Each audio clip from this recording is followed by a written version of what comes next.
Is EBITDA, in your view, just too often used as a shorthand for cash flow, or is the entire concept of recasting accounting data a suspect exercise? And which revisions might be appropriate, if any, and what might be viewed as red flags? And does it matter to you who is making those adjustments, analysts, investors for their own purposes, or company managements in terms of how that information should be viewed? Yeah, we regularly told you for some years before the accounting change was made here a year or so ago, we told you you should not count goodwill amortization. It was required under GAAP, and we obviously complied with GAAP, but we told you every year virtually that I can remember, we said this is not really an economic expense. And we ignore it in our own calculations of earnings in terms of what we will pay for businesses. We don't care whether there's a goodwill item or not because it's immaterial to economic reality. So we have been quite willing at Berkshire to tell our own owners to ignore certain things, and if they disagreed with us, they could look at the GAAP figures, but we felt they were getting misled by looking at the amortization of intangibles.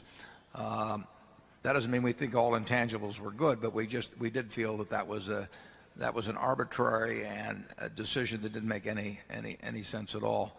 And we felt, obviously, as we've talked about, we felt that crazy pension assumptions have caused people to record phantom earnings in many cases.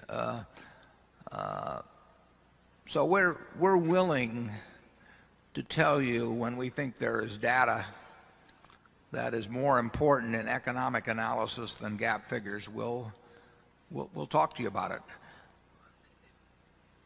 Not thinking of depreciation as an expense, though, strikes us as absolutely crazy. I can think of very few businesses. I can think of a couple, but I think of very few businesses where depreciation is not a real expense. Even at our gas pipelines, I mean, at some point they'll need repairs, but beyond at some point they become obsolete. I mean, there won't be gas there 200 years from now. We know that. So depreciation is real, and it's the worst kind of expense. It's reverse float. You lay out the money before you get revenue, and you are out cash with nothing coming in. And depreciation, any management that doesn't regard depreciation as expense is living in a dream world. But of course they're encouraged to do that, by investment bankers who talk to them about EBITDA, and then certain people have built fortunes on misleading investors by convincing them that EBITDA was a big deal. And when we see companies that say, we don't pay any taxes, and because we don't have any earnings for tax purposes, and don't count depreciation and all of that, that's coming, in our view, many times that's coming very close to a flim-flam game.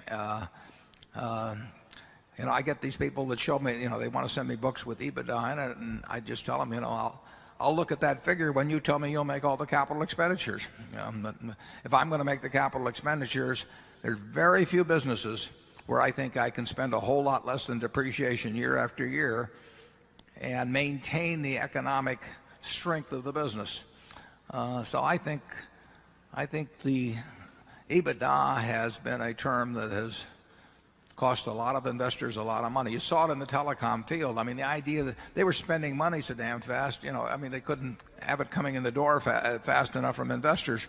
And then they pretended that depreciation was not a real expense. That's nonsense. I mean, it couldn't be worse. And a generation of investors were sort of brought up to believe in that.